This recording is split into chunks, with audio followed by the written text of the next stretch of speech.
साहब की खास मुलाकात में हमारे साथ समाजवादी पार्टी रुकने असेंबली और एसपी लीडर अबू आसिम आजमी जी है, जिनसे हम जानेंगे कि मराठा रिजर्वेशन में के मामले में जो है तशद्दुद की वारदातें अंजाम दी जा रही है। महाराष्ट्र भर में तशद्दुद फूट पड़ा है। मुस्लिम रिजर्वेशन का मामला जो है वो अल्तबा का शिकार है। सरकार जो है मुस्लिम रिजर्वेशन को लेकर संजीदा नहीं है। अब तक आपने कई मरतबा ऐवान असेंबली में मुस्लिम रिजर्वेशन को लेकर आवाज बुलंद की है, लेकिन मुसलमानों की जो एहतजाजात है वो मौसर साबित नहीं हो रहे। इस वजह से सरकार इस पर तवज्जो नहीं दे रही है।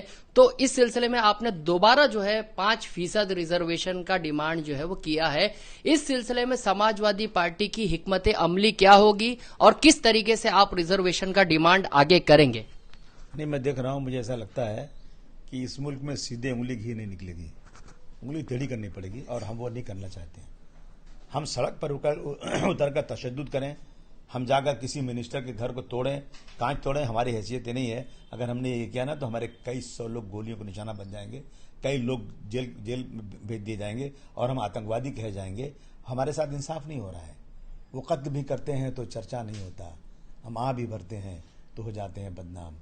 कांग्रेस और एनसीपी ने लाया था 2014 के पहले इलेक्शन में कि मुस्लिम समाज को 5% रिजर्वेशन सर्विस में और एजुकेशन में हम देंगे, हमारी सरकार अगर आगे आई तो, और 16% मराठा समाज को। किसने लाए? ये सरकार ने लाया। तो अभी तक तो इतने दिनों से नहीं हुआ, सरकारें उनकी आई। अब मैं देख रहा हूं कि मराठा समाज इकट्ठा होकर के पूरी ताकत के साथ सरकार को घेरे हुए है और सरकार बिल्कुल कदमों में आ चुकी है। सरकार घबरा चुकी है। लॉ एंड ऑर्डर की सिचुएशन पूरी खराब हो चुकी है। किसी मंत्री की हिम्मत नहीं है कि जाए कहीं, तो घरों से निकलने की हिम्मत उनकी नहीं हुई है। अगर यही एहतजाज मुसलमान करते तो क्या होता? मैंने कहा ना कि गोलियों को निशाना बन जाते, जेल भेज दे जाते। एक छोटी सी परमिशन मांग रहे हैं हम, सिर्फ इसलिए कि हमारी मस्जिद अक्सा हमारी जो है इसराइलियों के कब्जे में है। इस फलस्तीन की जमीन पर इसराइल के लोग लगातार कब्जा कर रहे हैं। 75 सालों से भोले भाले फलस्तीनियों को मार रहे हैं, गोली का निशाना बना रहे हैं। आज मैंने देखा कि माँ बाप बेटी बच्चे सब एक साथ में हैं, नंगा करके 24 साल की फलस्तीन की लड़की के साथ रेप कर रहे हैं इसराइल के लोग। मैं मुसलमान हूं, मेरी मस्जिद है, मैं उसके लिए सिर्फ और सिर्फ अपने गमों गुस्से का इजहार करने के लिए सड़क पर उतरना चाहता हूं। महाराष्ट्र सरकार मुझे परमिशन नहीं दे रही है, मुझे जेल भेज देंगे। क्या इंसाफ है? ये जमहूरियत है? ये डिक्टेटरशिप है? मैं अगर उतरूंगा कि भाई मेरे जी रिजर्वेशन मुसलमानों को 5% दो और मैं तशद्दुद करूंगा, तो मुझे लगता है कि मुझे जिंदगी भर जेल में रहना पड़ेगा।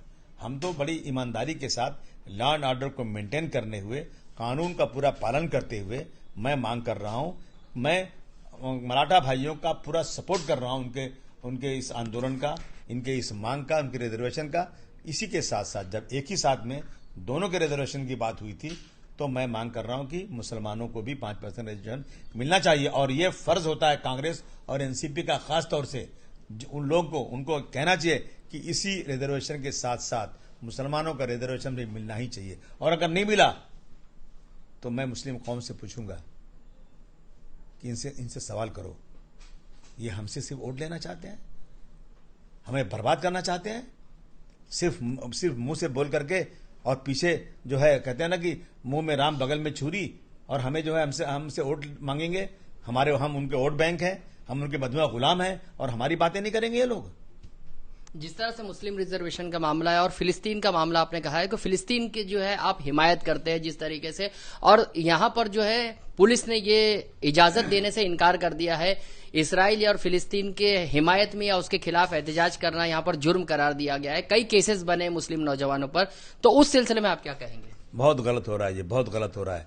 अगर पाकिस्तान में, बांग्लादेश में या देश के या दुनिया के किसी कोने में किसी मंदिर पर, किसी मंदिर को तोड़ा जाता है, किसी मंदिर पर कब्जा किया जाता है, किसी हिंदू भाई के साथ जुल्म होता है, मेरी सरकार तुरंत उनकी फॉरेन मिनिस्ट्री को बुलाती है, एम्बेसडर को बुलाती है, हमारे लोग सड़क पर उतरते हैं, दंगा करते हैं, मांग करते हैं, हम सपोर्ट करते हैं उनको, क्योंकि हमारे भाइयों की मंदिर पे हमला हो रहा है। मेरी मस्जिद पे हमला है, मेरी मस्जिद और फलस्तीनी निहत्ते फलस्तीनियों पर लगातार मारा जा रहा है।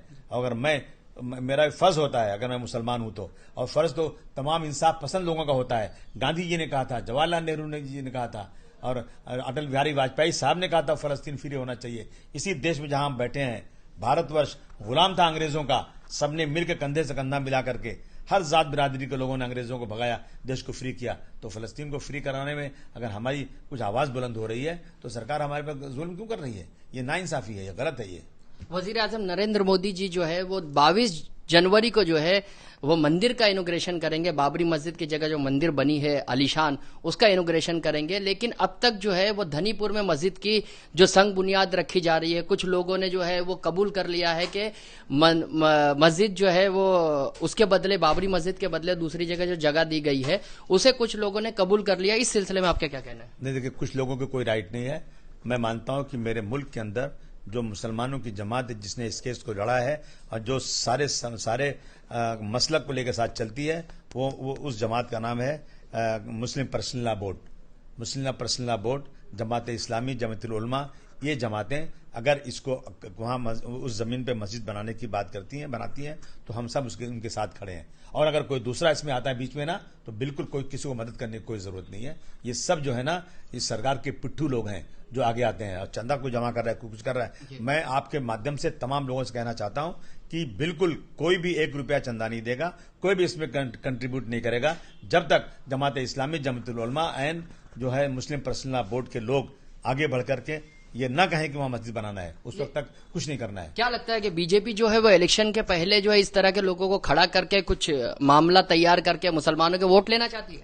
नहीं, मुसलमानों को वोट लेना चाहती है, जानती है मुसलमानों की ताकत है, लेकिन मुसलमान उनको वोट क्यों देगा जब मुसलमानों के बारे में रोजाना वो कुछ न कुछ ऐसी चीजें निकालते हैं। रिजर्वेशन देंगे तो मुसलमान को नहीं देंगे, इसके CA/NRC के जरिए मुसलमान निकाल देना चाहते हैं और जो है झूठी बातें लाकर हिंदू भाइयों के बीच में करके और हिंदू मुसलमानों को लड़ाना चाहते हैं, इस देश को बर्बाद करना चाहते हैं, हमारे गंगा जमुनी तहजीब को खत्म कर देना चाहते हैं। मैं समझता हूं कि कोई भी इंसाफ पसंद, मुसलमान तो जाने दो, कोई भी इंसाफ पसंद हिंदू भी होगा, वो भी बीजेपी को पसंद नहीं करेगा। तो आप क्या चाहते हैं कि जिस तरह से मस्जिद को जगह दी गई है, मस्जिद बनाना चाहती है सरकार, जो आप इस फैसले को क्यों नहीं मानते? मैं बिल्कुल नहीं मानूंगा। मेरी हैसियत नहीं है इसकी। मैंने मेरा लीडर, मेरी कम्युनिटी का लीडर अगर किसी को मानता हूं मैं, तो मैं मुस्लिम पर्सनल लॉ बोर्ड, जमातुल उलमा, जमात इस्लामी, इन लोगों को मानता हूं। अगर ये लोग जो तय करेंगे, मैं उसके पीछे जाकर सीसा पिलाई दीवार की तरह खड़ा हो जाऊंगा। ये थे अबू आसिम आजमी जी जो बता रहे थे कि किस तरह से मुस्लिम रिजर्वेशन को जो है नजरअंदाज किया जा रहा है और जिस तरीके से बाबरी मस्जिद के बाद जो है वो जगह दी गई धनीपुर में, वो जगह जो है वो काबिल कबूल नहीं है, क्योंकि मस्जिद का कोई नैमुल बदल नहीं हो सकता। जहां के इंसाफ की खास रिपोर्ट।